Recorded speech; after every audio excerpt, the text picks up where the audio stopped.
Bien, muy buenos días tengan todos ustedes. Gracias por acompañarnos en un nuevo webinar que hemos preparado precisamente para poder atender las necesidades, las dudas, todas las cuestiones que han ido surgiendo a partir de la publicación de las nuevas reglas, estas reglas generales que aterrizan en la práctica, que aterrizan en la operación, todo lo dispuesto en la famosa ley antilavado, la famosa LFPORPI.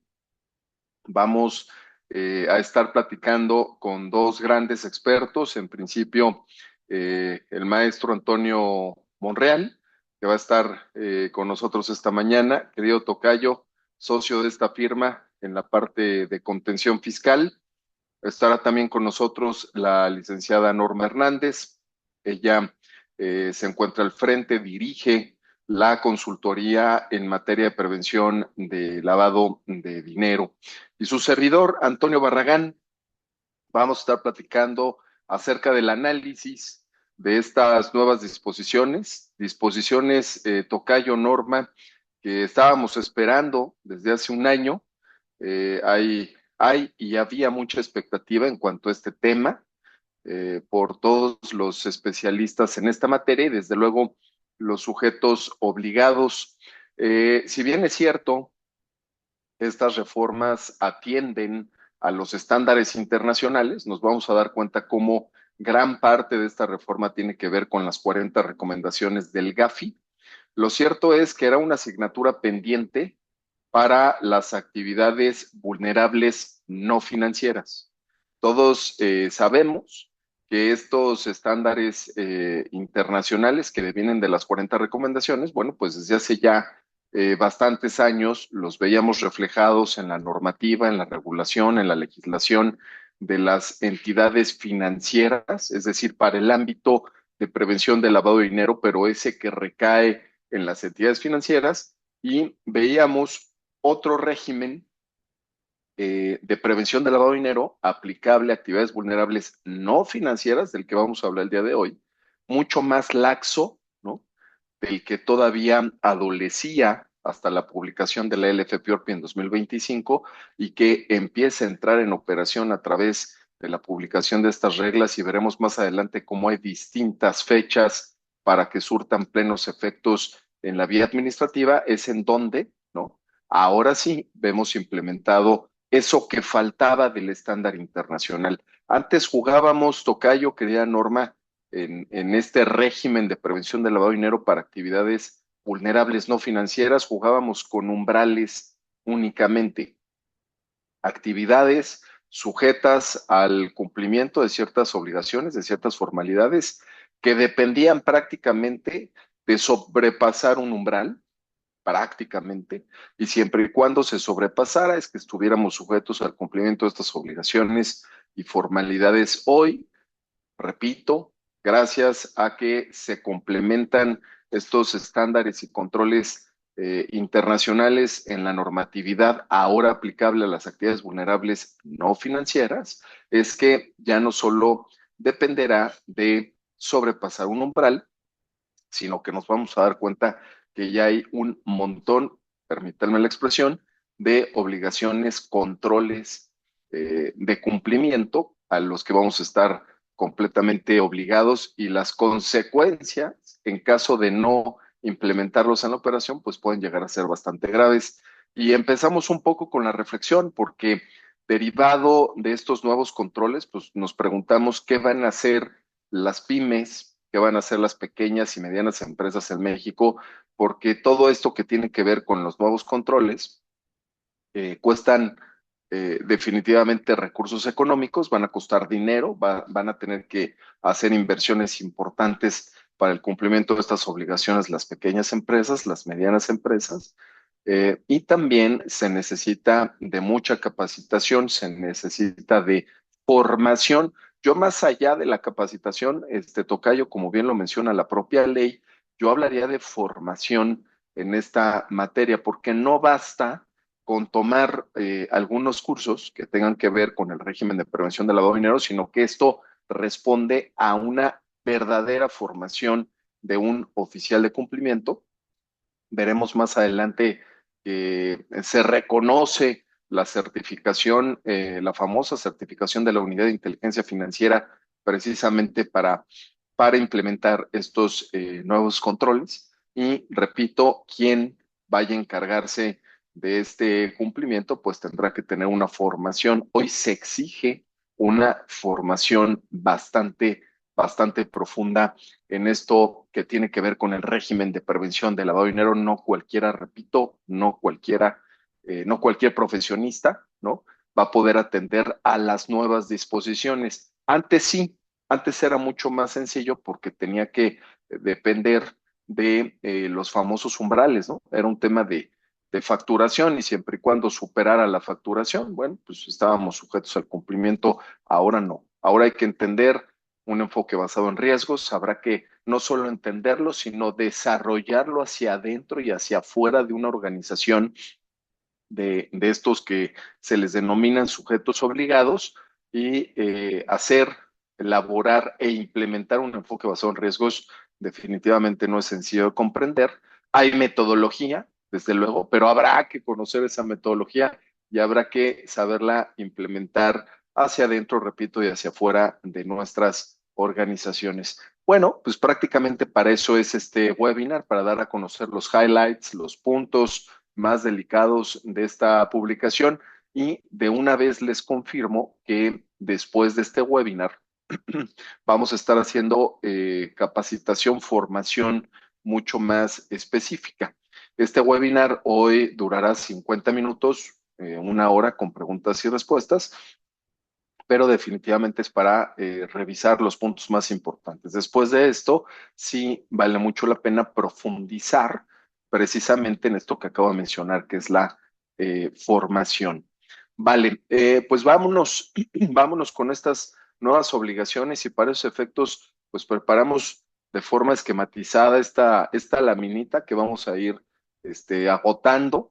Y precisamente vamos a empezar por lo más importante. Lo más importante tiene que ver con estos nuevos controles de prevención y cumplimiento que vimos reflejados en principio el año pasado con la reforma a la ley antilavado, se complementaron con la publicación de la reforma de su reglamento, ese ya en 2026, la ley en 2025, y ahora se termina de detallar con las reglas 2026, que al igual que el reglamento, repito, fueron publicados en el presente ejercicio. Y vienen los estándares que les comentaba, hablamos 100% de las 40 recomendaciones del GAFI y para esos efectos vean cómo en este esquema se deja ver que estas nuevas obligaciones que tienen que ver con el enfoque basado en riesgos, que tienen que ver con evaluación de clientes y usuarios, beneficiario controlador, capacitación y selección del personal, mecanismos automatizados, auditoría interna y externa. Cada uno de estos elementos habrá que desarrollarlo. Hay mucho que platicar acerca de cada uno de estos, pero fíjense cómo el esquema lleva a cada uno de estos nuevos aspectos a un punto en lo particular. Todos estos se unen en un apartado muy peculiar del que hemos hablado mucho, pero que también no se ha entendido al 100%. Hoy nos exigen que se entienda al 100% y que se eche a andar. Y me refiero a las políticas, estas que atenderán al régimen de prevención de lavado de dinero al amparo de estos nuevos enfoques, de estos nuevos aspectos, como los que acabo de mencionar, y cómo después de las políticas, que es en donde convergen todos estos nuevos puntos, de ahí nacerá, ¿no? La columna vertebral, me gustaría llamarle así, si lo gustan anotar, la columna vertebral del cumplimiento, que tiene que ver con el régimen de prevención del lavado de dinero para entidades no financieras, que se denomina manual de cumplimiento. Antes de pasar el uso de la voz a los especialistas, me gustaría comentarles que se entenderá por políticas, ojo con esto, se entenderá por políticas el plan de acción es decir, lo que pretende implementar el sujeto obligado, el cliente usuario y el sujeto obligado, sobre todo, precisamente para darle cumplimiento al régimen de prevención del lavado de dinero. Entonces, esto de las políticas responde al cómo vamos a llevar a cabo, ojo, cómo vamos a llevar a cabo, cómo vamos a cumplir con el régimen de prevención del lavado de dinero, este nuevo, ¿no? Enfoque, estos nuevos aspectos que devienen desde la reforma a la LFPORP y que hoy vemos implementados ya en las reglas generales para su correcta aplicación. Entonces, políticas entiéndanse, por favor, porque seguimos sin entender qué son las políticas que nos exige conservar, tener, desarrollar, implementar este régimen, es el qué vamos a hacer al respecto. Nosotros como sujetos obligados, cómo vamos a implementar este nuevo régimen en la operación diaria, en la operación comercial diaria. Si eres una de las empresas que realiza alguna de las actividades vulnerables del artículo 17 de la ley antilavado, bueno, tendrás que tener políticas, un plan de acción, vamos a entenderle como un plan de acción, un deber de cuidado precisamente que se va a elaborar tomando en consideración un enfoque basado en riesgos, tomando en consideración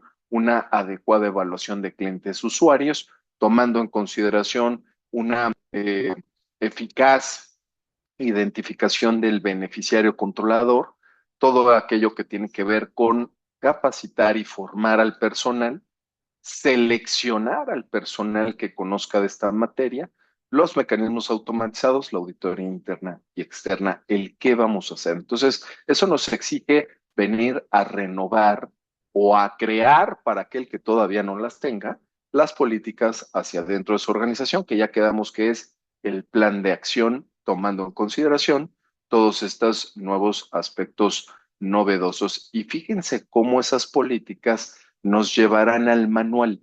Y en el manual es en donde vamos a encontrar el paso a paso, el proceso, los procedimientos para echar a andar, para implementar, para ejecutar y sobre todo para supervisar la ejecución de las políticas, es decir, del plan de acción. Repito, insisto, la parte coyuntural, la parte más importante, el núcleo de esta reforma, tiene que ver con llegar a las políticas y de las políticas al manual de cumplimiento. Solo así la autoridad se dará cuenta de que tomaste en cuenta todos estos aspectos novedosos de los que vamos a platicar el día de hoy y que no solo los tomaste en cuenta, los entendiste, los los llegas a traducir en un plan de acción y además les das cauce. ¿Cómo les vas a dar cauce? A través de nuevos procesos, procedimientos y controles de la supervisión en cuanto a la ejecución de los mismos. Eso se llama, señores, manual de cumplimiento, que es, como ya lo comenté, la columna vertebral de este nuevo compliance. Por favor, desde aquí, dejando claras las bases, ahora sí entendamos cada uno de los factores que deberemos de tomar en cuenta precisamente para la generación de estas nuevas políticas. Querido Tocayo, ¿qué hay al respecto, tanto desde la ley como ahora en estas nuevas reglas, respecto al enfoque basado en riesgos? ¿Qué es esto? ¿Y qué tienen que hacer las empresas al respecto para generar sus políticas, crear estas políticas y poderlas llevar a la práctica a través del manual correspondiente? Adelante, por favor. Muchas gracias, Tocayo. Muy buen día a todos. Como tú bien decías, a ver, nada más un minutito para recapitular. El manual ahora sí es nuestra hoja de ruta para dar cumplimiento a todas estas obligaciones. Obligaciones viejas, obligaciones que ya existían y obligaciones nuevas. El manual adquiere, Tocayo, tú bien lo comentabas, lo platicábamos con Norma y todo el equipo, es el eje central para poder cumplir adecuadamente la ley. Recordemos que la ley en esta parte, o en esta reforma o en este combo de reformas, la ley se publicó en el Diario Oficial, las modificaciones el 16 de julio de 2025, las reformas al reglamento el 27 de marzo de este año, para que lo puedan tener presente, y las reglas de carácter general que hoy vamos a comentar, a grosso modo, el 7 de agosto. Entonces ya tenemos todo el sistema normativo para saber cuáles son las nuevas obligaciones. Y tú lo comentabas, Tocayo, ¿qué van a hacer las pequeñas empresas? Y más en este primer tema que me estás dando oportunidad de platicarlo, del enfoque basado en riesgos, pues están asemejando actividades vulnerables no financieras a las obligaciones que tienen las instituciones financieras. Tú también, Tocayo, eres certificado por la comisión y sabes que el grado de cumplimiento y la normatividad es mucho más estricto y para allá vamos, para allá vamos. Habrá giros vulnerables que tengan la capacidad, claro que sí, constructoras, desarrolladoras, inmobiliarias posiblemente, pero habrá pequeñas empresas que son actividades vulnerables y que yo no sé de qué forma van a cumplir, y tú lo comentabas también muy bien, ya no solamente podemos hablar formalmente como lo marca el artículo 1920 de la ley del encargado de cumplimiento, tenemos que hablar de un oficial de cumplimiento que lleve a cabo todo esto con independencia de las auditorías que vamos a comentar más adelante. Y este primer punto, Tocayo, es algo muy relevante porque le dicen a la empresa, así grosso modo, seguramente haremos más capacitaciones para ver cada punto, porque cada punto ameritaría un solo webinar, pero el enfoque basado en riesgos es muy importante y decir, yo tengo que dictaminar mis riesgos, mis controles, mis alertas, yo tengo que seguir el perfil transaccional del cliente, yo como actividad o como sujeto que lleva una actividad vulnerable, debo de hacer mi enfoque basado en riesgos y determinar año con año a qué grado de riesgo estoy expuesto, alto, medio, bajo. Y esto no es menor, porque independientemente de cumplir, también de esto derivará si cuando llegue el momento de auditarnos como sujetos obligados, si mi riesgo es bajo, pues yo tendré una auditoría interna. Si mi riesgo es medio o alto, tendré una auditoría externa por ese lado. Y si no tengo el enfoque basado en riesgos, más allá de que me pueden multar, en automático me van a pedir una auditoría externa porque no tengo yo dictaminado mi riesgo bajo. Entonces aquí toca yo, y creo que a mí en lo personal son de estas partes que son más complicadas de entender la ley, como una empresa que se dedica a vender coches, que se dedica a blindar vehículos, obras de arte, préstamos, tiene que hacer su enfoque basado en riesgos. La autoridad, la UIF, tendrá que dar algunos parámetros, depende de ciertas actividades. Eso es muy importante. Señalar que la UIF tendrá que publicar según cada actividad del artículo 17 cuáles son los mecanismos, cuáles son los parámetros, las directrices para determinar un enfoque basado en riesgos propio del negocio. Y esta obligación trae un régimen transitorio del 1 de marzo del 2027, si mal no recuerdo, sí. Es decir, tenemos que tener nuestro enfoque basado en riesgos implementado en el manual para decir, mi actividad es de alto riesgo, es de bajo riesgo, es de medio riesgo, es por entidad federativa, por tipo de cliente, tomando los parámetros que también la Unidad de Inteligencia Financiera va a publicar. Y, insisto, más allá de que podríamos tener una multa de carácter formal por no tener este enfoque basado en riesgos, la consecuencia inmediata, como la vemos o como la veo en lo personal, es que también, si no digo que mi negocio es de riesgo bajo, entonces eh, voy a tener que dictaminarme de manera externa con los costos que ello implica. Y también otro punto muy importante del enfoque basado en riesgos es que yo lo voy a tener ahí, la autoridad me lo puede requerir, dicen a requerimiento de autoridad, y la autoridad en una parte muy subjetiva que no sabemos cómo se va a desarrollar, puede modificarme mi enfoque basado en riesgos y decirme que estoy mal dictaminando los riesgos y que tengo que subir el riesgo o a la baja. Yo no lo veo, no lo creo, pero bueno. Entonces también la autoridad tendrá la facultad de requerirme la información. No es que yo tenga que subirlo al portal, ni mucho menos, es parte del manual, pero cuando la autoridad me lo requiera, y esto podrá ser a partir del 1 de marzo del 2027, podrá decirme, no sé con qué elementos, que mi negocio en particular está mal clasificado en el tema de riesgos. En este mismo enfoque basado en riesgos hay temas de alertas rojas, hay temas de seguimiento de los clientes o usuarios, el perfil transaccional. Entonces hagan de cuenta, Tocayo, Norma, todos, amigos que están a favor de acompañarnos el día de hoy, que tenemos que, como si fuéramos un banco y decir, a ver, aquí hay un movimiento, sobre todo en aquellos clientes que tengamos una relación ordinaria, aquí hay un riesgo más, pues se está saliendo del perfil transaccional como si fuéramos banco. Son temas difíciles de aterrizar, las reglas ya dan parámetros, claro, la autoridad administrativa tendrá que dar otras directrices según la actividad vulnerable del artículo 17, pero esto es lo primero que debemos enfocar en el manual.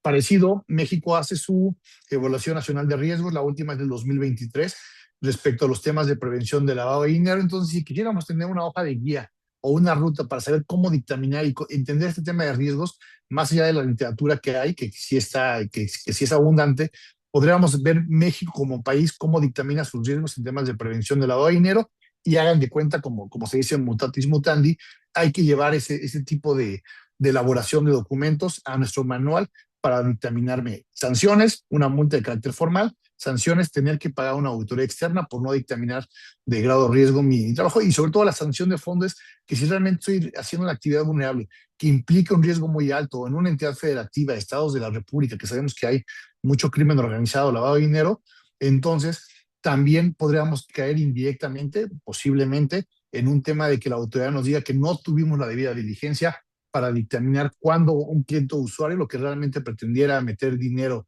ilícito al sistema financiero y no llevar a cabo de manera lícita una operación.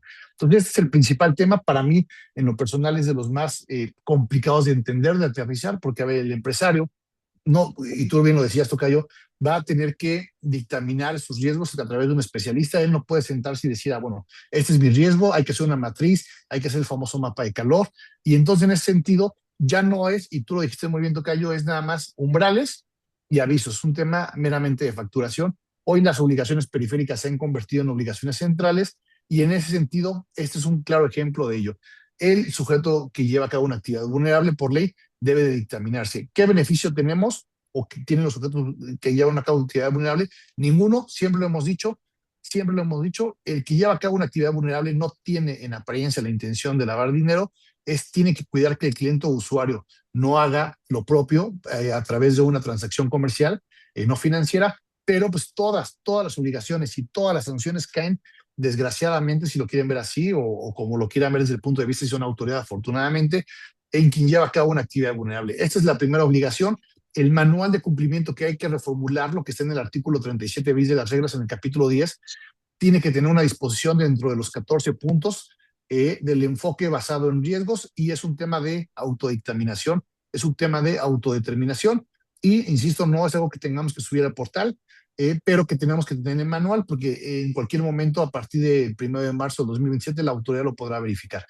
Y enfocar un enfoque basado en riesgo nos ayudará definitivamente a saber con qué cliente tenemos que tener más cuidado. Incluso pueden estar ahí los PEPs, que también vamos a platicar, pero hay que tener acceso a muchas fuentes externas para determinar cuáles son los riesgos que podemos tener en el negocio. Por ejemplo, un ejemplo muy claro es y desafortunadamente hay estados de la República que están más inmiscuidos en este tema. No es lo mismo una agencia de vehículos en Sinaloa que en Culiacán, que en Mérida, ¿no? Ahí los riesgos son distintos y demás. Todo eso lo vamos a tener que tener, Tocayo, y como tú bien decías, a través de un especialista, porque no creo que sea algo que la gente que está laborando en la empresa, incluso en el área de cumplimiento, pueda hacer así a bote pronto. Aquí toca yo, Sí, gracias. Entonces, para recapitular puntos que yo considero de lo que acabas de mencionar muy importantes. Número uno, esto exige a que quienes estén atrás del cumplimiento en esta materia hoy tengan que formarse, ¿no? Porque me gusta más que la palabra capacitación, tengan que formarse en metodología para la identificación, gestión y mitigación de riesgos. Y para estos efectos, algunos ejemplos o algunas recomendaciones que damos, ahí está la ISO 31000, Tocayo, exacto. en principio, que es una metodología, es un estándar internacional que nos enseña, que nos forma para poder comprender qué tendríamos que implementar hacia adentro y hacia afuera de nuestra organización para poder tanto identificar como medir, comprender y medir los riesgos, esos que estoy identificando, y desde luego, a partir de los mismos, generar controles para su mitigación. La finalidad, el objetivo de la ISO 31000 es llegar a esos controles que se tendrán que implementar precisamente para reducir, para mitigar los riesgos que amenazan a la organización. Y ojo, este enfoque basado en riesgos que se tendrá que implementar a partir de esta metodología, como ejemplo, esta metodología, porque hay más, ojo, tendrá que recaer tanto en los riesgos de la operación comercial, ojo, esto es muy importante que lo anoten, mi EBR, mi enfoque basado en riesgos, en donde tiene que recaer, Antonio Barragán, número uno, en la operación comercial que estés realizando, esa que hoy es catalogada como actividad vulnerable, es decir, per se, la operación esta que tiene que ver con arrendamiento, que tiene que ver con venta de automóviles, que tiene que ver con venta de joyería, obras de arte, subastas, como agentes aduanales, entre otros, ¿vale? Entonces, ahí tiene que haber un primer enfoque basado en riesgos. Y un segundo enfoque basado en riesgos importantísimo, que lo comentó mi tocayo, es en analizar el riesgo que le representa al sujeto obligado cada uno de sus clientes y usuarios. Entonces, el enfoque va basado en la operación comercial inherente, identificar los riesgos inherentes a la operación comercial, pero también para medir el riesgo que representa cada uno de los clientes usuarios, entendiéndose por estos tanto personas físicas como personas morales. Y es por eso que el primer punto que ahí dice BR conecta con el de evaluación de clientes y usuarios. Al respecto, tocayo, de la evaluación de clientes usuarios, la propia ley y ahora las reglas catalogan, ¿no?, este enfoque basado en riesgos respecto de la evaluación de clientes usuarios, tomando en consideración su perfil comercial. Fíjate qué interesante, tocayo.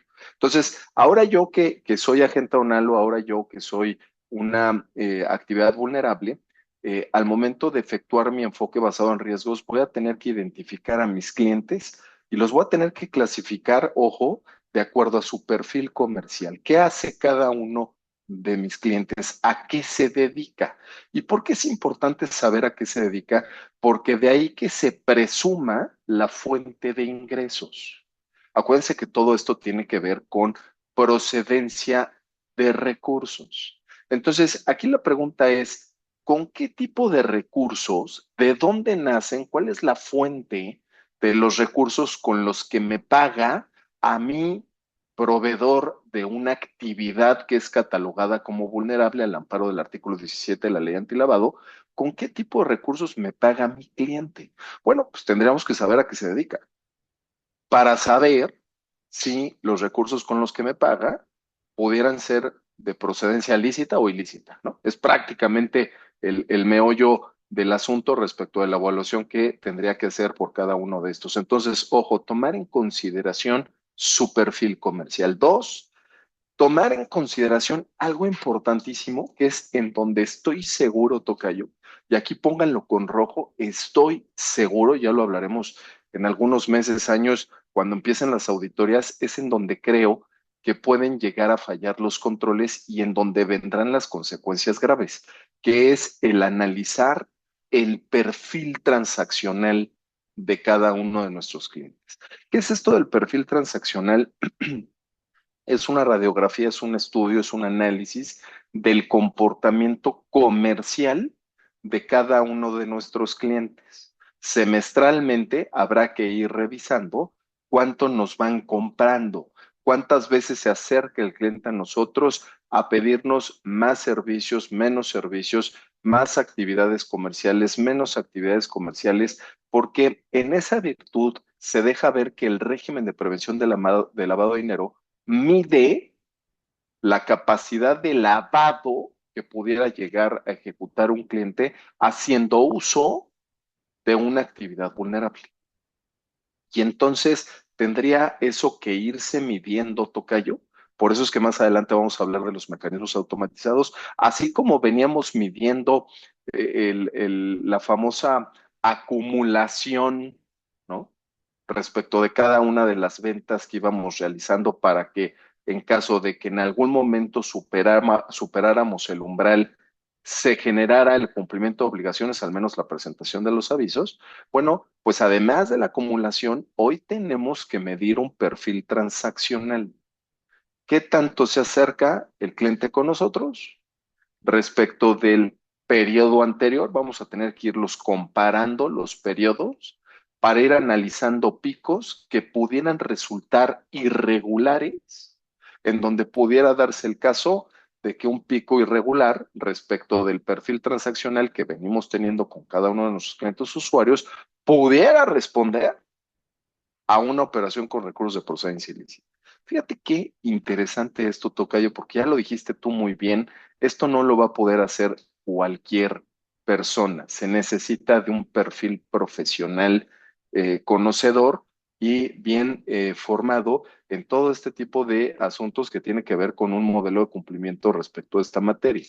Por otro lado, los famosos PEPs, ¿no? Tú lo dijiste, las personas políticamente expuestas. Hoy nos habla de los PEPs nacionales, pero también de los PEPs extranjeros.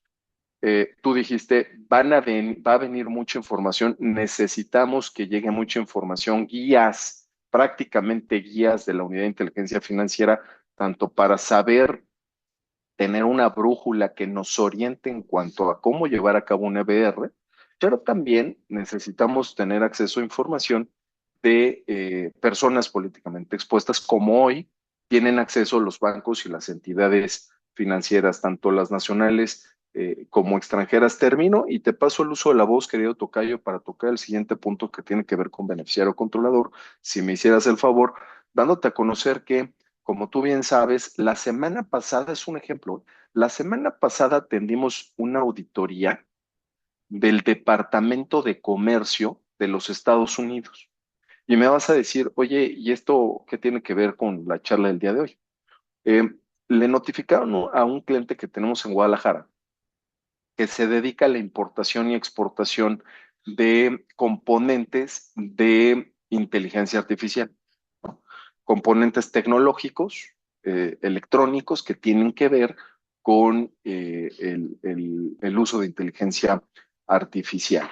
Que dicho sea de paso, son componentes de alto valor, de alta valía, y fíjate, creo, Tocayo, la Secretaría o el Departamento de Comercio de Estados Unidos manda una notificación y dice, te quiero ir a visitar porque quiero ir a comprender la trazabilidad, ojo, respecto de estas mercancías. Tú no importa si a quién se lo vendes o a quién se lo exportas, porque son componentes tecnológicos, sí, de inteligencia artificial, sí, pero que pueden llegar a tener un uso dual, un uso dual. ¿Cómo que un uso dual? Sí, así como pueden ser utilizados como componentes en un dispositivo, un teléfono celular, una computadora, etcétera, que pueda tener acceso a la famosa inteligencia artificial, también pueden ser utilizados para fines de terrorismo, para fines de ataque bélico, ¿no? Hoy vemos tanto en películas como en la vida real, nos enteramos del uso de los drones, de los famosos drones,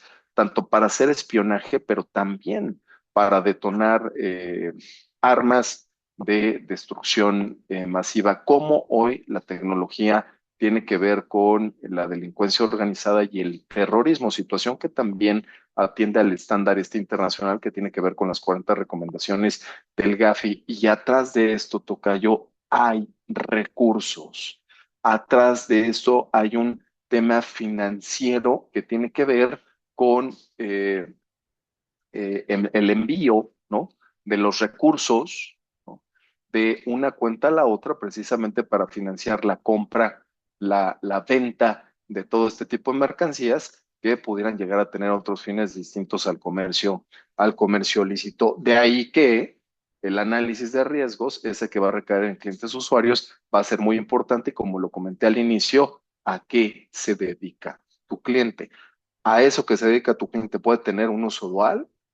Ojo, porque pudiera llegar a existir recursos de procedencia ilícita. Interesante, ¿no, querido Tocayo? Vamos a To- beneficiado to- controlador, si te parece bien. Claro, claro, totalmente, que interesante. Y nada más para cerrar el primer punto, es bien interesante y también en la práctica contenciosa de la firma, en Intrade hemos visto cada vez más listas de personas bloqueadas y ahora sí entendemos el match, bueno, lo habíamos entendido, pero ahora sí lo vemos más, el match que hace la autoridad, la unidad de inteligencia financiera. Recuerden que los avisos se suben al sistema, al portal de prevención antilavado por conducto del SAT, pero a final de cuentas quien los analiza es prácticamente la UIF. Y muchos bloqueos que hemos visto, en el caso incluso de personas físicas, es por un tema de discrepancia fiscal, porque no conocemos, o sea, no preguntamos y tenemos que hacerle a la policía de dónde son los recursos de nuestros clientes, a qué se dedican. Cuando haya la famosa relación de negocios, pedir la constancia fiscal de situación. ¿Por qué? Porque hay que entender que el lavado de dinero no solo es meter dinero en efectivo al sistema financiero, sino es mover el dinero a través de las cuentas para que se pierda el origen.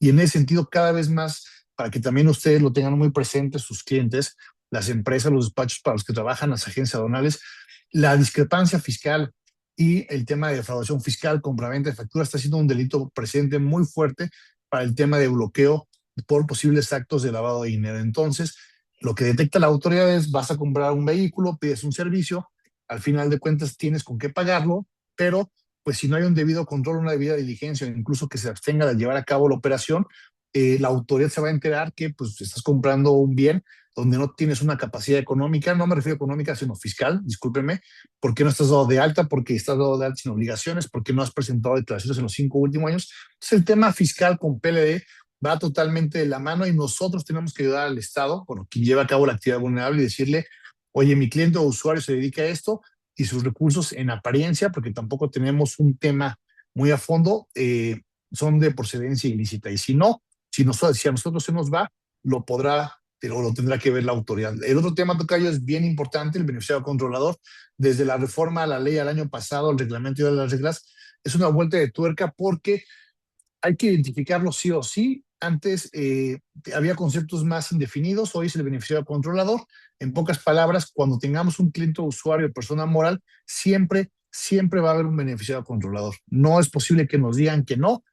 Habrá que hacer mecanismos para hacerlo constar. Hace poquito la Corte, lo platicábamos, tocayo, con todo el equipo contencioso de la Corte, resolvió hace un mes, 3 semanas, que es constitucional la forma en cómo en las anteriores reglas de carácter general se pedía documentar el tema del beneficiario controlador, y es una obligación que validó la Corte, lo ha validado a través de los años en diversas tesis que ya conocemos, pero lo que acaba de validar la Corte es que las reglas que se sometieron a escrutinio constitucional y que hoy siguen aplicando en algunos puntos, es totalmente válido la forma en cómo las reglas nos van a pedir que identifiquemos al beneficiario controlador. El manual es nuestra hoja de ruta, como lo comentábamos. El manual nos dice, tú establece lo que está en la ley, en reglamento, en reglas de carácter general, y es un mínimo. Es un mínimo y son preguntas sucesivas. Es decir, yo tengo que establecer en mi manual, conforme a lo que viene en las reglas de carácter general, y también se replica un poco lo que está en ley, preguntarle a mi cliente usuario si hay un beneficiario controlador, inciso A, no, inciso B, no, inciso C, a final de cuentas sería este. No es cuál de los tres se actualiza, hay que verlo con más calma. Desafortunadamente el tiempo no nos da por todos los temas que tenemos que tocar, pero es una secuencia de preguntas subsecuentes. Es decir, yo te pregunto, el inciso A se actualiza para determinar si hay algún beneficio controlador, no, me paso al B, no, y si no me voy al C. No puedo yo irme directamente al C cuando no tengo, o mi cliente o usuario no me ha dicho que A y B no aplica.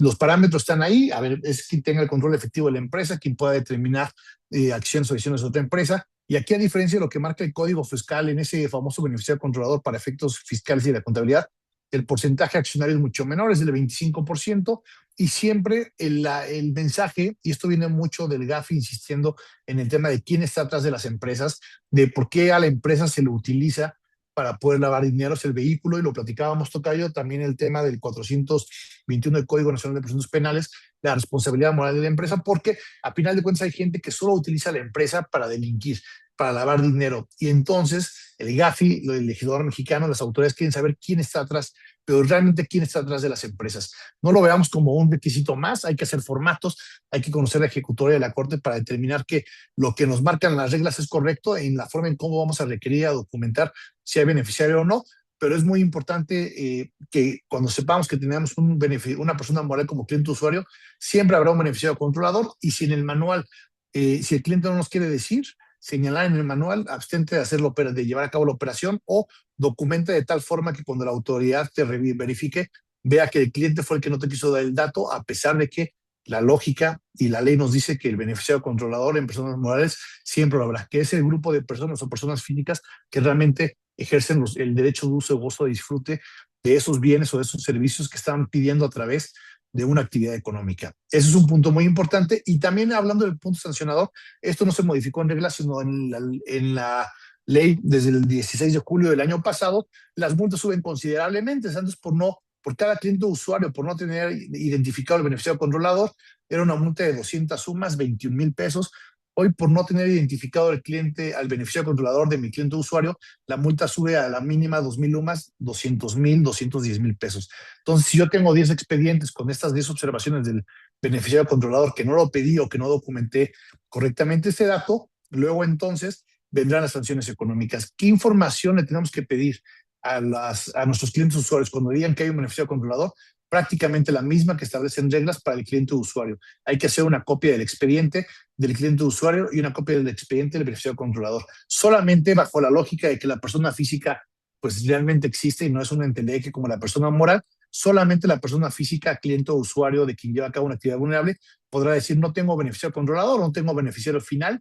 El término es más acorde con lo que ha establecido el GAFI y ahí sí solo lo tengo que documentar. Pero entonces ahí vamos a tener en las agencias aduanales, en las agencias de vehículos, en las blindadoras, en las prestamistas, en los joyeros, vamos a tener que tener documentado y tener un plan de acción para que si la autoridad, el cliente o usuario, perdón, nos dice que no hay beneficiario controlador, ¿qué vamos a hacer al respecto? Me dice, sí hay, pero no te quiero dar los nombres, me dice que hay al respecto. Y hay que recordar que este va de la mano con el tema de datos personales, que como ustedes saben bien, el INAI desapareció y la Secretaría de Anticorrupción y Buen Gobierno, ese es el nombre, es el que está sancionando y ya empezó a imponer las primeras sanciones como las imponía el INAI por una violación a la protección de datos personales en posesión de los particulares. Entonces, esto va también de la mano con una política de datos personales, porque me tengo que llegar de información que me está pidiendo la ley, el reglamento de las reglas de carácter general para identificar el beneficiario final. Y ahí, como hablamos de personas físicas, siempre vienen datos personales. Es un tema de resguardo de expedientes. Se pueden, como lo marca la reforma, tú lo comentabas, Tocayo, hay que guardar esa información 10 años. Desde la reforma del año pasado la ley se estableció, se vuelve a establecer en reglas y el expediente puede ser el físico o digital. También ven un tema de firma electrónica que podríamos platicar con más calma, pero es bien importante. Y para mí, no, Tocayo, no sé, Norma también, Tocayo, todos, subsiste la duda. Yo como actividad vulnerable, yo que llevo a cabo una actividad del 17 persona moral, ¿también tengo que identificar a mi beneficiario controlador o nada más al beneficiario controlador de mis clientes o usuarios? Y no hablo de la parte del código fiscal, del 32 TER y demás. Hablo de, para mí todavía no es claro, y lo platicábamos hace un año, Tocayo, no solamente el de mis clientes o usuarios, o yo también, por ser actividad vulnerable, tengo que identificarlo. Creo que ahí todavía no hay claridad. Veremos qué nos pide la autoridad en los requerimientos de información o en las verificaciones. Acredítame el beneficiario controlador de tus clientes usuarios, que lo pediste y que lo tienes y que lo documentaste, o que también me pide el mío mismo, perdón la palabra, bajo los términos de esta ley antilavado. Bien, Tocayo, acabas de tocar un punto importantísimo, el tema de beneficiario controlador. Quiero confirmar que no es un asunto de México, es un asunto internacional. Por eso estamos hablando del famoso estándar de las 40 recomendaciones. Esto del beneficiario controlador se está analizando, regulando, fiscalizando a nivel mundial, aunque sabemos que por ahí hay algunas modificaciones importantes en Estados Unidos, Tocayo, ya lo platicaremos, el cómo han intentado bajar la regulación en esos términos en Estados Unidos, o al menos eso se deja ver. Hace poco acaba de haber algunas noticias al respecto del gobierno americano. Sin embargo, esto llegó para quedarse, ¿eh? El beneficiario controlador tiene que ver con, otra vez, perseguir y darle trazabilidad a los recursos con los que está trabajando una empresa, de dónde vienen, tanto hablando de la actividad comercial, de dónde vienen, de qué actividad comercial devienen, cuál es la fuente de ese ingreso, como también en el caso de las inversiones, de las aportaciones al capital de las empresas que tienen que ver con los famosos socios y accionistas en principio. Ese dinero que se aporta a un capital social, tanto para una sociedad mercantil como una sociedad civil, una asociación, ese dinero, ¿de dónde proviene?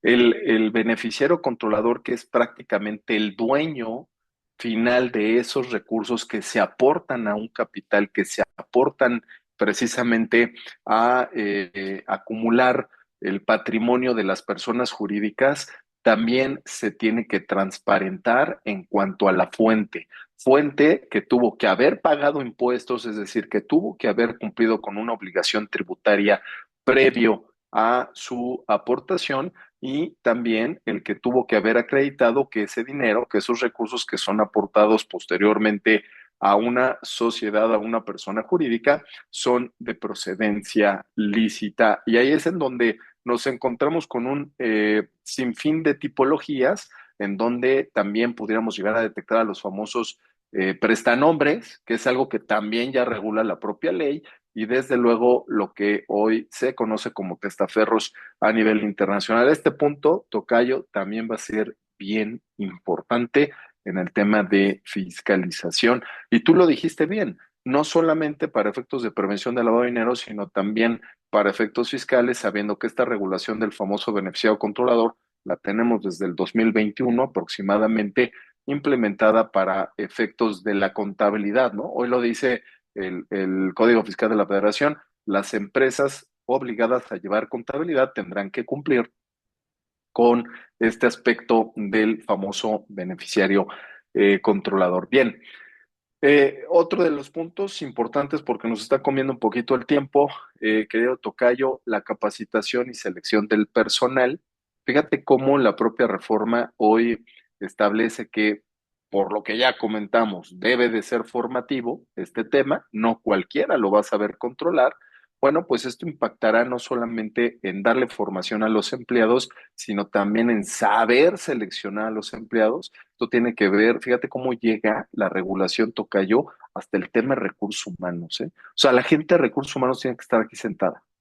Oye, y solo la gente de recursos humanos, Antonio, no, también debe estar aquí sentados los miembros de un consejo de administración, la alta dirección, el CEO.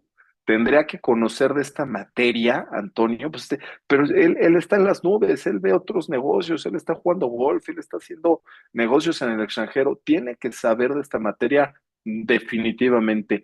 Y fíjate cómo esto poco se dice, Tocayo, poco se dice, porque me parece que de pronto hay poca reflexión y análisis de estas reformas, no como el que debería de establecerse. Poco se dice al respecto, pero fíjate, Tocayo, como yo lo leo, no sé qué opines, hoy nos dejan claro en el régimen de prevención del lavado de dinero para actividades vulnerables no financieras un deber de cuidado. Antes nuestro deber de cuidado era ten precaución en cuanto a los umbrales, tanto por operación como por acumulación.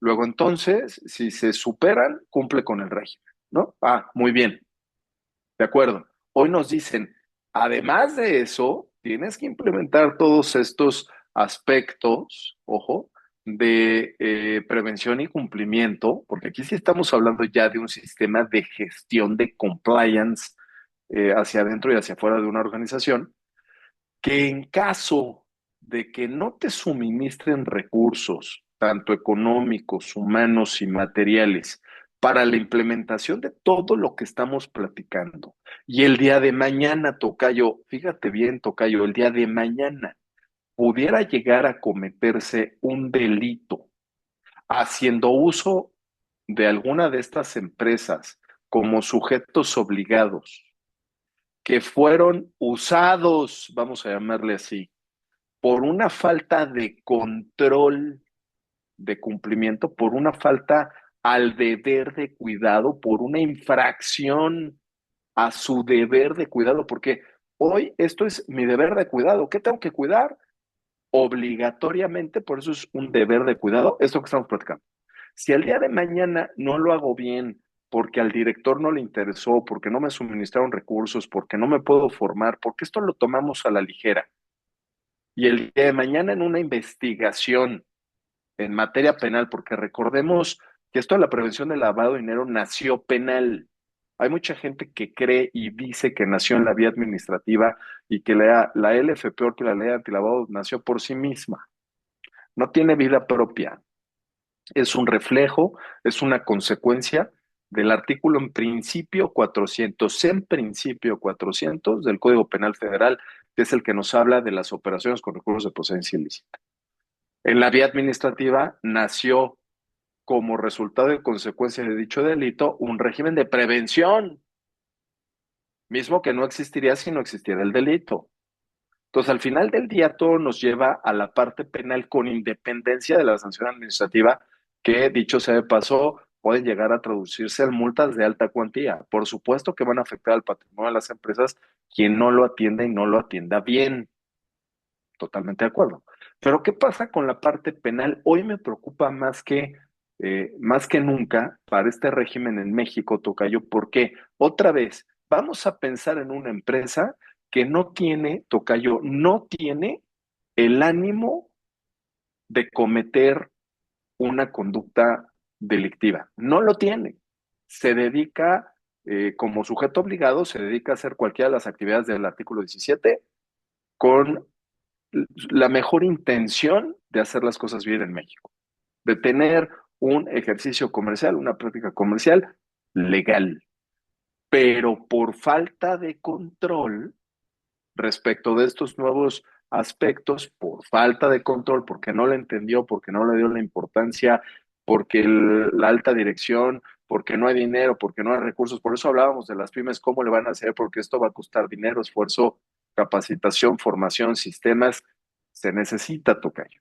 Si por falta de control, no por dolo, otra vez, por falta de control, prácticamente dejo que utilice el crimen, es decir, quien sí quiere lavar dinero, dejo que utilice a mi empresa sin darme cuenta, sin saber que estoy siendo utilizado para lavar dinero por esa falta de control, tocayo. El día de mañana en una carpeta de investigación se deja ver por una unidad especializada de la FGR que me utilizaron para dichos efectos y que favoreció mi falta de control para que los recursos se siguieran lavando, en perjuicio de la administración de justicia, en perjuicio de la salud, de la seguridad pública, en perjuicio de la seguridad nacional, entre otros. La pregunta es, ¿pudiera llegar a tener no solamente responsabilidad administrativa en cuanto a la imposición de multas de cuantía mayor, sino pudiera llegar a tener responsabilidad penal? Fíjate qué interesante, porque recordemos, tú lo señalabas, el artículo 421 del Código Nacional de Procedimientos Penales nos habla de una responsabilidad penal a cargo de las personas jurídicas que es autónoma y que se actualiza cuando se comete un delito por falta de debida observancia al control organizacional, por falta de controles. Entonces, me puede llegar a alcanzar una responsabilidad penal a la persona jurídica que represento y que realiza por objeto social una actividad vulnerable. Ojo con esto. Dos, aquí un punto muy importante, tocayo, es, ¿y quién va a ser el garante de implementar estos controles? Porque cuando existe un garante en la implementación de control, en un deber de cuidado organizacional, en la medida en la que sea omisivo el garante, podrá adquirir responsabilidad penal y me refiero a esos famosos delitos de comisión por omisión. Hoy estamos, tocayo, frente a un nuevo deber de cuidado que pudiera llegar a representar otro tipo de responsabilidad distinta a la administrativa por no saberlo implementar, por no quererlo implementar, por no tener recursos, por no tomárnoslo en serio, por falta de cuidado, por una infracción al control organizacional. Podemos adquirir otro tipo de responsabilidad de corte penal, tocayo. Qué interesante, ¿no? Incluso Tocayo, y tú lo dijiste muy bien, la persona moral puede ser responsable directamente desde el 2016-18, la reforma constitucional, Código Nacional de Procedimientos Penales, pero porque no tiene un debido control, exactamente. Y esta parte, no, ese es desde el punto de vista, la responsabilidad por que la autoridad diga por una falta de debido control, tú permitiste que tu negocio fuera utilizado por el crimen organizado para el blanqueo de capitales. Pero hay que recordar que hablando de esta ley que es de corte administrativo, que tiene todo su sentido desde el punto de vista penal, el artículo 62, reformado el año pasado, establece la comisión culposa de delitos. Entonces, no nada más no me constituyo para lavar dinero, pero sí tengo un deficiente control organizacional, puedo ser imputado como persona moral, pero también hay responsabilidad penal de las personas físicas que son los que llevan a cabo o los que tienen el cumplimiento en términos del artículo 62, porque a ver, si yo altero un informe, altero un expediente, lo tengo ilegible con el ánimo de que la autoridad no me lo pueda pedir o si me lo pide no lo pueda ver, pues tengo un tema de dolo, pero si yo no tengo incluso orden en mis expedientes, en mis avisos, si tengo gente que no tengo capacitada, que va de la mano con lo que comentabas ahorita, Tocayo, entonces también puedo cometerse un delito especial previsto en el artículo 62 de esta ley, porque la comisión de delitos en la ley antilavado admite el tema culposo, es decir, no nada más es demostrar dolo. Siempre hemos, desde que estudiamos hace mucho, tocayo, decía, lo que no tiene dolo, nada más culpa se infracciona desde el punto de vista administrativo. Cuando hay un dolo de querer conocer y hacer es un tema penal, pero ahora si mi encargado de cumplimiento, si mi oficial de cumplimiento, si quien tenga que cumplir con esta ley a mi nombre, pues si soy una empresa, se equivoca y no quiere ocultar información, pero se equivoca en el llenado de un aviso, se equivoca integrando mal un expediente o incluso hasta el absurdo, perdónenme, de sacar una fotocopia ilegible que no se pueda ver los datos de la identificación del cliente o usuario. En ese sentido también hay una responsabilidad penal, no tan grave posiblemente como la del 410 del Código Penal Federal, la del 421 del Código Nacional de Procedimientos Penales para la persona moral, pero entonces ahí tenemos el tema, tocayo, que va de la mano con lo que comentabas de la capacitación. Tengo ahora yo que, y recursos humanos, como tú bien decías, tiene que estar involucrado en la elaboración de políticas, tengo yo que tener políticas para saber cómo voy a seleccionar el personal, cómo voy a capacitar desde la alta dirección hasta el vendedor. Y dos, cómo voy a seleccionar el personal, sobre todo el que da su frontis con los clientes o usuarios, por ejemplo, los vendedores de vehículos, que sepan que no pueden aceptar más allá en efectivo, aunque quieran ganarse una comisión. Y esto es muy importante porque nos piden dos cosas, las reglas de carácter general. Preguntarle si ha trabajado en otra actividad vulnerable, nos tiene que decir en dónde, y dos, si no ha sido sentenciado por delitos patrimoniales. Entonces yo tengo que pedir una carta de antecedentes no penales de que no ha sido sentenciado por delitos patrimoniales a mi personal, y si ya ha venido trabajando en otra empresa o giro que fue catalogado como, que es catalogado como vulnerable por ley nos los tiene que decir. Entonces ya no puedo contratar a cualquier tipo de vendedor, a cualquier tipo de asesor, tiene que tener un control y empezamos de la base hasta la capacitación al del CEO o del director general o del consejo de administración para generar las políticas internas dentro de la empresa. Es toda una vuelta de tuerca, tocayo, es algo muy importante. Y, por ejemplo, en materia de responsabilidades administrativas, para evitar las sanciones administrativas por corrupción, por faltas graves, la Ley General de Responsabilidades Administrativas, el artículo 25, nos señala que debe haber políticas de selección de personal. Entonces, esto lo podemos tomar como un símil de aquella ley para evitar sanciones administrativas por parte del Tribunal Federal de Justicia Administrativa a las empresas que contratan con gobierno. Aquí también, para evitar las sanciones o cuestiones penales, como tú bien decías, Tocayo, hay que hacer políticas para tener debidamente selección al personal. Y aquí nada más déjame te robo 30 segundos de este último segmento, Tocayo, es ¿por qué nos los pide la autoridad? Porque sabe qué es lo que pasa. Recordemos, hace un año, no voy a decir nombres, hace unos años, que el oficial de cumplimiento de un banco que fue sancionado por lavado de dinero, luego se fue a trabajar al Servicio de Administración Tributaria como encargado de asuntos vulnerables. Entonces, hoy nos está pidiendo la autoridad que tengamos control hacia nuestro personal, cuando yéndonos a 10 años atrás, se contrató para ver esta materia en el SAT a alguien que había sido, ahí sí, oficial de cumplimiento de un banco muy importante que fue sancionado a nivel mundial por temas de lavado de dinero. Entonces, no podemos ya, independientemente de que sea bueno para ventas, de que sea bueno para prospectar, de que sea bueno para lo que sea, tiene que tener una formación mínima antilavado de nuestro personal. Y la de alta dirección, ni decirlo. Y viene que también entra en vigor el próximo año este, para tener una capacitación, Tocayo. Correcto, correcto, tocayo. Importantísimo este tema, ¿eh? Importantísimo y vamos a hablar más de esta. A mí es lo que más me preocupa, la responsabilidad penal por falta de control, ¿eh? Por Claro. falta de control, lo que pudiera llegar a venir no solamente en la vía administrativa. Y para esos efectos también otro de los grandes controles será tener la implementación de mecanismos automatizados. Definitivamente la tecnología, vamos a tener que hacer uso de la tecnología, tocayo, para poder implementar con mayor seguridad estos controles. Son muchos, y se necesitan sistemas, ¿no?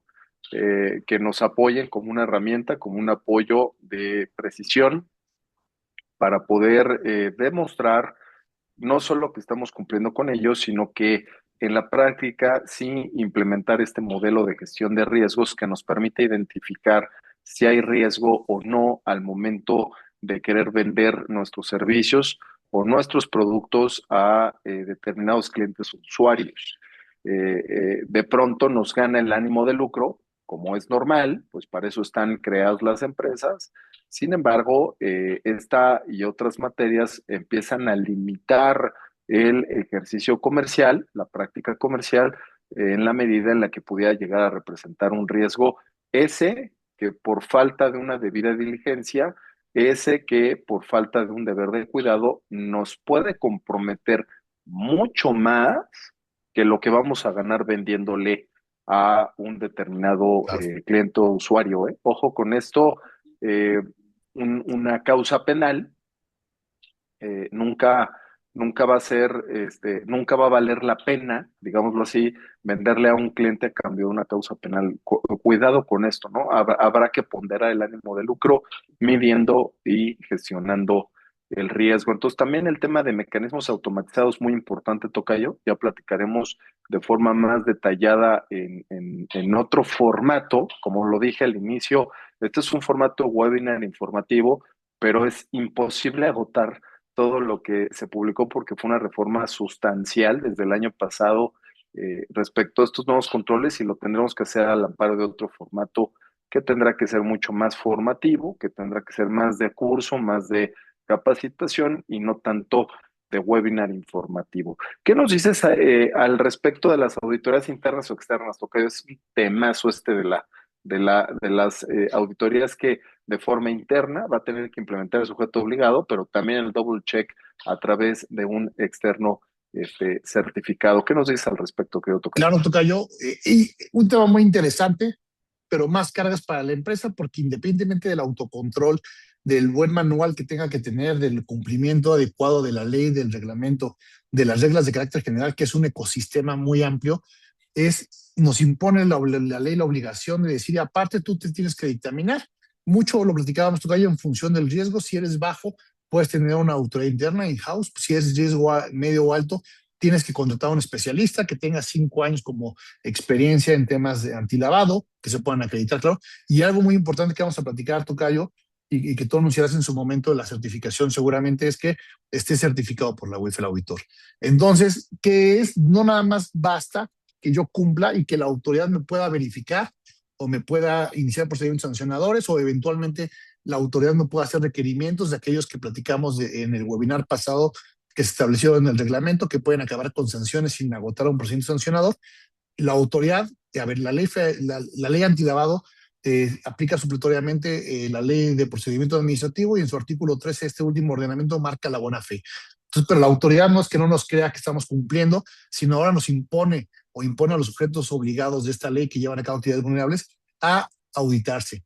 Algo muy importante porque dará certeza, pero es un gasto más y es estar bajo el escrutinio de un tercero, incluso antes de la autoridad, que es prácticamente esta obligación es la última que va a entrar en vigor en esta ley porque hay que dictaminar el ejercicio del 2028 y el informe del resultado, el auditor que puede ser contador, administrador, abogado, insisto, con 5 años de especialidad en materia de prevención antilavado, actividades vulnerables, certificado por la UIF, es un tema también importante, tendrá que rendir un informe de auditoría el 29 de marzo a más tardar del 2029. Y ese informe de auditoría pues tendrán 5 o 6 puntos que no nos da desafortunadamente el tiempo para desarrollar el día de hoy, pero debe decir el grado de cumplimiento de la empresa, si cumple, si medio cumple, si no cumple, si hay alertas, incluso cuáles son las sanciones a las que se puede hacer acreedor. Y esto va de la mano también con el tema de la autocorrección, porque si al final de cuentas la ley me obliga, no es voluntario, me obliga a hacer una auditoría interna y externa y habrá un dictamen que tenga conocimiento de la autoridad y me hizo ver ciertos errores, si yo no me corrijo, las sanciones van a estar ahí a la vista de la autoridad, pero ¿qué pasa si yo decido corregirme porque sé que contraté una buena auditoría y no cumplía adecuadamente con ciertos avisos, con ciertos, con ciertas partes del manual? Hay que recordar que son 14 puntos. Y si ya agoté mi oportunidad de corregirme por única sola ocasión, por todas las faltas en términos del 55 de la ley 55 bis, ¿qué va a pasar? Hay que encontrar también ahí una lógica, hay que imponer más obligaciones a los sujetos obligados, sí, pero también más derechos. Es decir, si derivado de un dictamen, ahí da cuenta el auditor, interno o externo, no importa en este caso, que hay fallas o deficiencias en el cumplimiento de la ley, del reglamento y de las reglas, entonces también habrá que darle la oportunidad de corregirse, como pasa muchas veces con el dictamen en materia fiscal, que dice, preséntame una declaración por complementaria y si no ha habido facultades, todo muy bien. Aquí es no. Si ya votaste tu única posibilidad, por más dictámenes que tengas cada año en algún momento donde te marquen errores y te corriges, pues ya sabes que por lo menos será sujeto a una sanción del 50% de la que te dijo el auditor que te correspondía. Es un nicho muy importante para nuestros amigos abogados, economistas, administradores, abogados, que contadores, pero que quieran retomar un tema de dictamen, hay que tener unas normas de atestiguamiento muy claras, pero es una parte muy importante. A ver, y claro que un dictamen va a servir para saber en qué estamos mal, incluso antes de que llegue la autoridad. El primero que se va a dictaminar el primer año es en 2028, del 1 de enero al 31 de diciembre. El informe de auditoría se presentará el primer trimestre del año, pero dos puntos muy importantes: un costo adicional, un costo extra. Dos, determinar que si yo mandé a hacer una auditoría interna y me dictaminé de esa forma porque mi grado era bajo, y si la autoridad me dice que mi grado era alto y tenía que tener un dictamen externo, ¿qué va a pasar ahí? Y tres, si como área de oportunidad más que como obligación y una carga económica, veo que el dictamen me sirve para poder cumplir mejor porque tengo algunos puntos de oportunidad, algunos errores, ¿qué pasa con la espontaneidad relacionada a cumplir con obligaciones que me manifestaron en un dictamen? Es todo un mundo. Lo interesante es que, y lo comentabas tú bien, Tocayo, la certificación de la UEF servirá. No sabemos si este año o el próximo van a volver a sacar la convocatoria, porque sin certificación el auditor no está habilitado para emitir este dictamen. Eso es a grandes rasgos, Tocayo.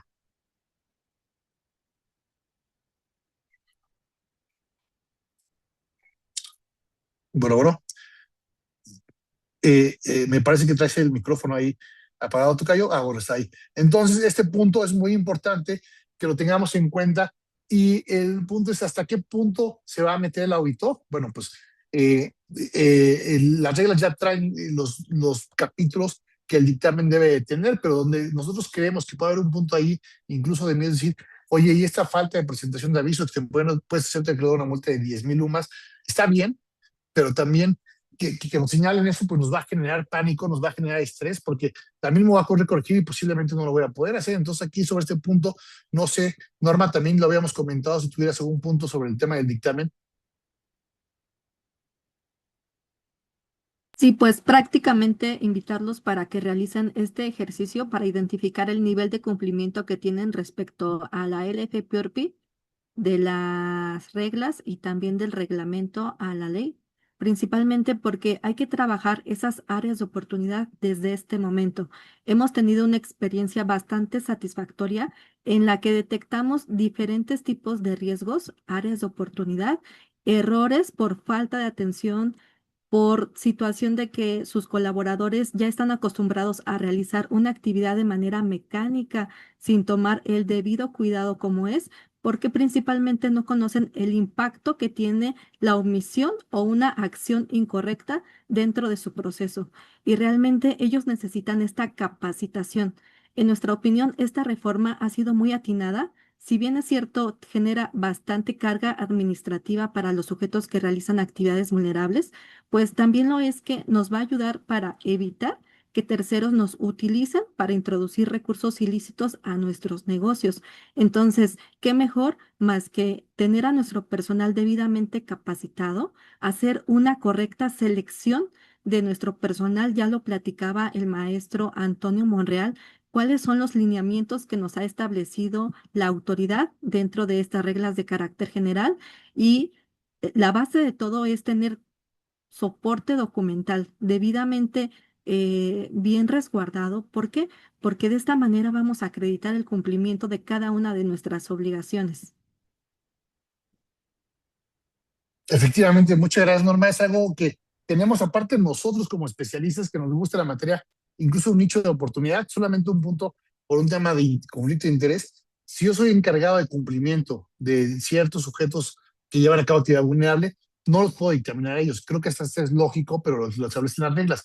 Pero si yo soy encargado de cumplimiento de dos, tres empresas, y por otro lado también me dedico a dictaminar, mientras no haya relación entre esas empresas o no dictamine yo claramente a las que yo soy encargado de cumplimiento, no hay ninguna prohibición. Es decir, no son actividades incompatibles per se en términos generales. El encargado de cumplimiento de una o dos o tres o cuatro o cinco empresas puede ser auditor de otras tantas, siempre y cuando no haya una relación. Y el tema, pues creo que está por demás explicarlo. El tema del conflicto de interés está muy claro, porque ni modo que yo dictaminara o me voy a avalar todo lo que hice mal o me voy a decir que yo mismo estuve mal. Entonces, una parte es muy importante. Entonces, todos estos son puntos que hemos ido tocando a lo largo de la plática. Y viene el tema, por ejemplo, Norma, si nos quieres comentar, el tema de las personas políticamente expuestas. También trae un régimen transitorio a junio del año pasado, porque ahora hay que incluso por instrumentos internacionales, como lo comentaba el tocayo.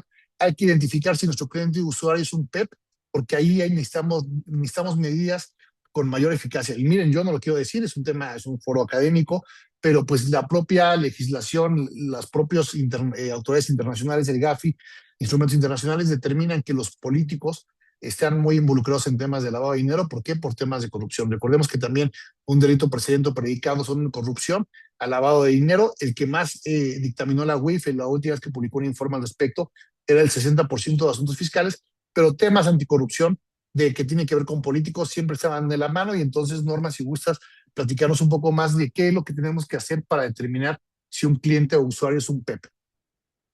Sí, pues Muchas gracias. básicamente ya las reglas de carácter general de la LFPORPI nos definen prácticamente qué es un PEP, que es una persona políticamente expuesta, y a quiénes más se les van a considerar como personas políticamente expuestas. En este caso será al cónyuge, a la concubina, al concubinario, a las personas con quien tengan algún parentesco por consanguinidad hasta segundo grado.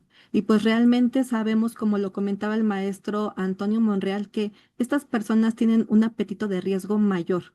Entonces, es en esta virtud que nosotros tenemos que documentar si vamos a llevar a cabo la operación y con base a qué. ¿Por qué? Porque nosotros podemos decir, ya lo autorizó el director, ya lo autorizó el propio sujeto que realiza la actividad vulnerable, el efectuar esta operación, pero también tenemos que saber cuáles fueron las mitigantes, las cuales tienen que estar debidamente documentadas, que fueron las que sirvieron de base para autorizarlo.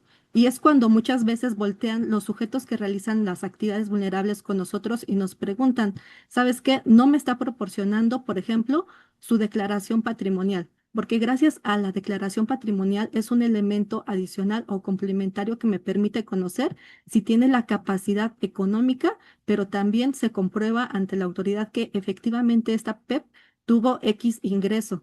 Y este documento no nos lo quiere proporcionar, pues en consecuencia, si un sujeto que realiza actividad vulnerable solicita a su cliente o usuario una información o documentación que le permita hacer algún análisis de riesgo mayor y este no lo proporciona, pues definitivamente puede decidir no realizar la operación con esta persona. ¿Por qué? Porque no le está dando los elementos necesarios para realizar esta investigación y este enfoque basado en riesgo, considerando cuál es su perfil tanto personal, pero también su perfil transaccional. Y es cuando todo esto, lo que está ya contenido en estas reglas de carácter general de la LFPORPI, cobra vida. Entonces, tenemos que hacer un análisis exhaustivo de cada uno de nuestros clientes o usuarios, principalmente, como lo comentaba el maestro Antonio, considerando también los PEPs, porque definitivamente son a primera instancia de alto riesgo. Muchas gracias, Norma. Tocayo. Entonces, como ves, hemos ido tocando punto por punto de este webinar. Nada más son los puntos más importantes y la operatividad que de las obligaciones que ya están en el artículo 18, en el distinto reglamento, pero hay también temas, digamos, misceláneos, que no son tan misceláneos, que también habrá como en el sentido de las notificaciones que vamos a recibir como sujetos obligados a través del portal. Nos dicen las reglas, pues checa un día así y otro también, cuándo te pueda mandar una regla, si no fue notificado legalmente, házmelo saber, porque por ahí, como dicen, el diablo está en los detalles, y alguna notificación que la autoridad nos quiera llevar a cabo. Recuerden que generalmente es el SAT o la UIF, nos las puede hacer a través del portal. Se va a establecer un régimen transitorio para que el sistema de notificaciones, digamos, vía buzón, no tributario, sino vía buzón del portal, tenga que llevarse a cabo definitivamente. Y algo, Norma, también si quisieras comentar, lo comentamos incluso justo en preparación de este webinar, no hay nuevas fechas de avisos, sigue estando igual, pero ¿qué hay del famoso aviso de 24 horas por presunción o por indicios, por sospecha? Se puede ya presentar, estamos esperando algún formato y generalmente cuáles son los parámetros para considerar que hay un aviso de 24 horas, Norma, en el sentido de que incluso si se llevó a cabo o no la operación. Así es, ya dentro de estas reglas de carácter general se está armonizando lo que nos publicaron en la reforma de la LFPORPI desde 2025. ¿Qué es lo que nos informaron desde la reforma a la LFPORPI? Pues prácticamente que en caso de que yo, sujeto que realiza una actividad vulnerable, tenga alguna sospecha o cuento con algún indicio de que Aquí hay recursos relacionados con actos o operaciones derivados de operaciones que puedan provenir o destinarse a la comisión de algún delito de operaciones con recursos de procedencia ilícita. Yo, como sujeto que realiza actividad vulnerable, tengo que presentar un aviso de 24 horas. En este caso, sí, como su nombre lo dice, hay que presentarlo dentro de las 24 horas siguientes a la fecha a la que o a la hora en la que yo conozca esta sospecha, la fecha, en el momento en el que tenga pues este indicio correspondiente. Y bueno, ¿qué características tenemos que analizar? Prácticamente hay que revisar algunos elementos que nos dan las reglas, como lo son el monto, la frecuencia, la forma de pago, los periodos, los instrumentos de pago, el área geográfica y el tipo de naturaleza de la operación.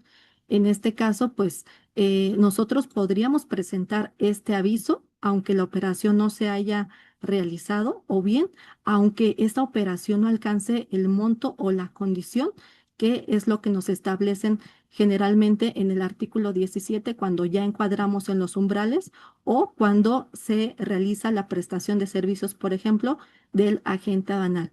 Sí es importante continuar con la presentación de estos avisos, ya sea el aviso de sospecha o el aviso por hechos o indicios.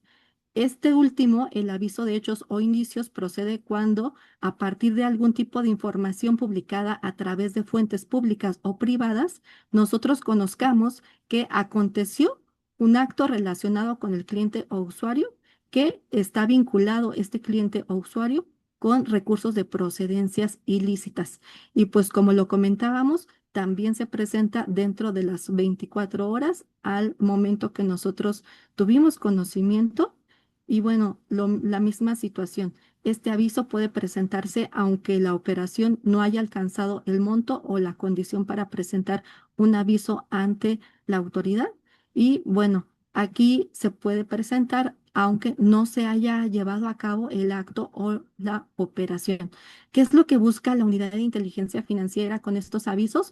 Pues tomar conocimiento de cuando una persona física o una persona moral quiera hacer movimientos de dinero, pues ya sabemos, con recursos de procedencia ilícita.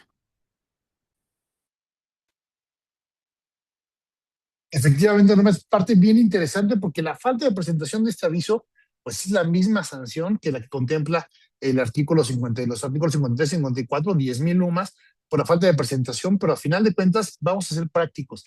¿Cómo va a saber la autoridad de una operación que, como bien decía Norma, no se llevó a cabo e incluso, vean ustedes, está por debajo de los umbrales y no era materia de reporte, no era una actividad o no era un acto que yo tenía que reportar? Sin embargo, la ley, como bien lo decía Norma, las reglas de carácter general dice, tú presentas un aviso de 24 horas por sospechos, por indicios, incluso en aquellos casos donde no se llevó a cabo la operación o incluso cuando estaba por debajo de los umbrales. O sea, aquí viene el elemento subjetivo de qué elementos, claro, hay que colaborar con la autoridad y tratar de cumplir los elementos, pero primero es, ¿cómo voy a tener yo elementos a priori para determinar que tengo que presentar un aviso de sospecha? Y también, como bien lo decía Norma, tengo que tener fuentes de consulta externas, internas, tengo que tener un área que esté permanentemente, digamos, al día en el tema de listas negras, internacionales, nacionales, SAT, la OFAC o cualquier otra autoridad, incluso notas periodísticas.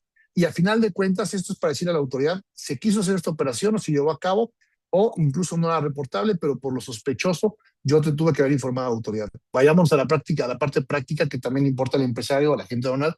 ¿De qué forma me vas a sancionar si al final de cuentas no hay nada en mis expedientes que haga constar que sí ibas a llevar a cabo una operación? Es algo pues bueno, sí entendemos la urgencia de la autoridad por saber en tiempo real lo que está pasando, pero pues es algo que si no podemos documentarlo, incluso la pregunta sería, ¿lo reporto o no lo reporto en ese sentido?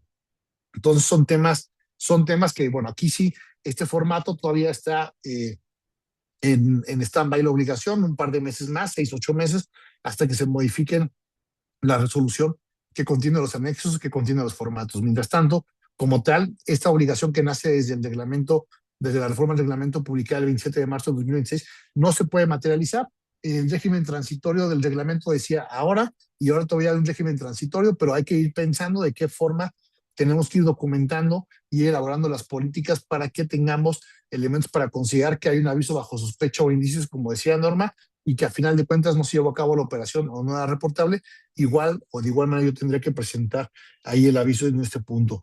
¿Y algún otro punto, Norma, que quisieras comentar respecto de estas obligaciones que se han desarrollado de manera muy concreta en reglas de carácter general? No hay temas sustantivos, sino temas, no hay temas procedimentales, perdón, son temas sustantivos, pero algún otro comentario si quieren para ir cerrando y que mi tocayo tenga una intervención final.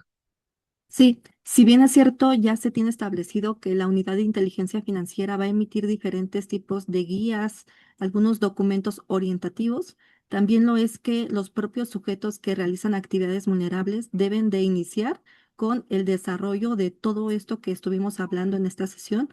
Realmente hay mucho que trabajar. Sabemos que quienes realizan actividades vulnerables no presentan sus avisos directamente de forma personal o por conducto de sus colaboradores.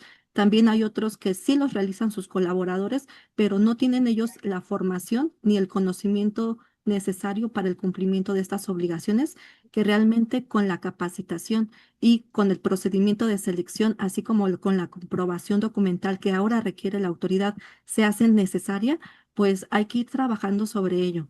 Del mismo modo, identificar las áreas de oportunidad que ustedes tengan desde este momento. Vale mucho la pena realizar auditorías preventivas.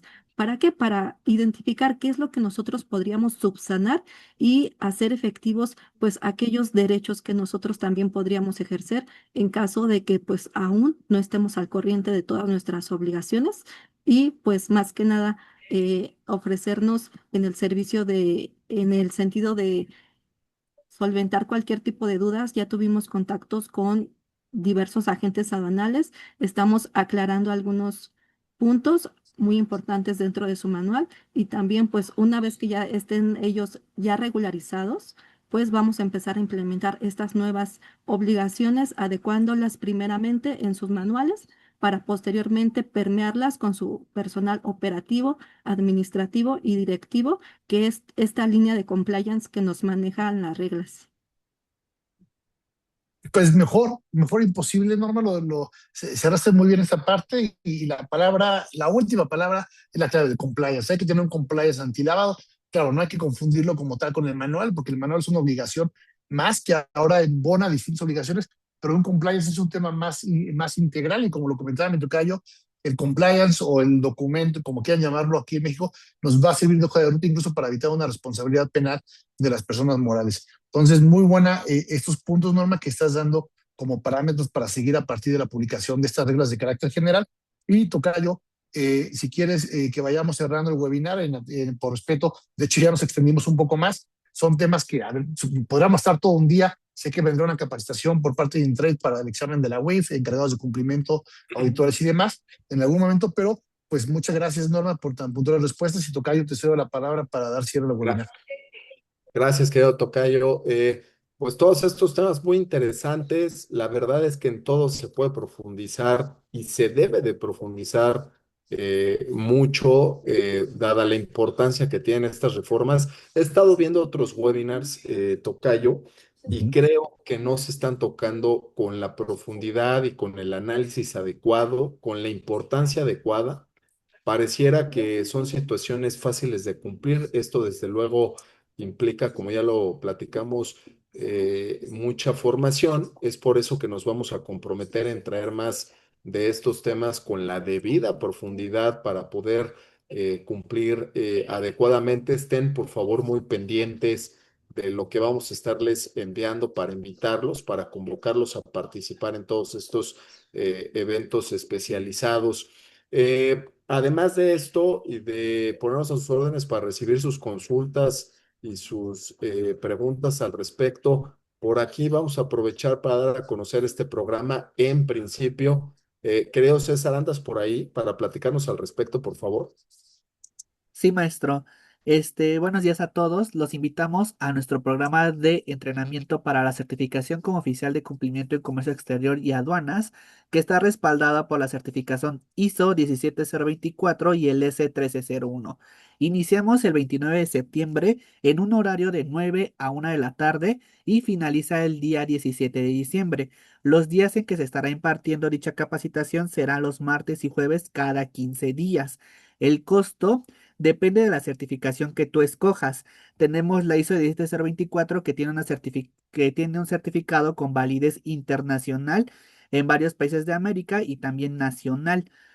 El costo incluye el proceso de evaluación para la obtención de la certificación y la capacitación, ¿no? Y por el otro lado tenemos la certificación S1301. Este certificado solamente cuenta con una validez nacional y de igual forma incluye el proceso de evaluación para la obtención de la certificación y la capacitación, ¿no? ¿Por qué debes inscribirte a este programa? Porque aprenderás gestión de riesgos y compliance en comercio exterior y aduanas, entre otras áreas. Además, tendrás un certificado de habilidad de competencia laboral con alcance nacional e internacional y tendrás la oportunidad de generar network con expertos y profesionistas del sector. Esta información se las vamos a mandar junto con la presentación que se mostró el día de hoy y el link de la grabación. Cualquier duda o comentario, de igual forma, hasta abajo vienen nuestros datos de contacto para que les podamos ayudar con su proceso de inscripción y nos pregunten nuestras oportunidades de pago y los descuentos con los que contamos.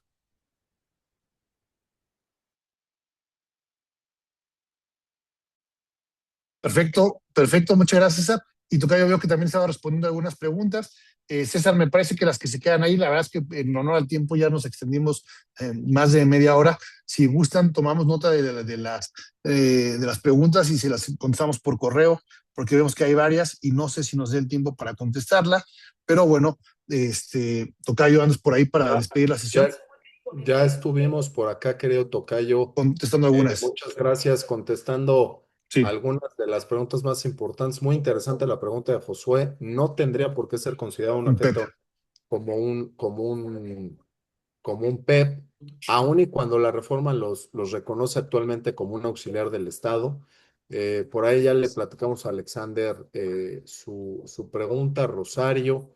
Dice, en las reglas, dice Raúl Ortiz, no reformaron el anexo A donde se encuentran las fracciones arancelarias. ¿Sabían si se van a actualizar próximamente? Ya que seguramente se van a seguir actualizando, querido Raúl, porque cada vez se están identificando más mercancías sujetas a diversos delitos, como el de contrabando, que es subyacente, que es predicado al de operaciones con recursos de procedencia ilícita. Algo que les quiero decir a los agentes aduanales también es que ya platicaremos con más detalle, pero quiero hablarles mucho del aviso de emergencia de 24 horas, porque estamos muy acostumbrados a hacer uso de un régimen simplificado.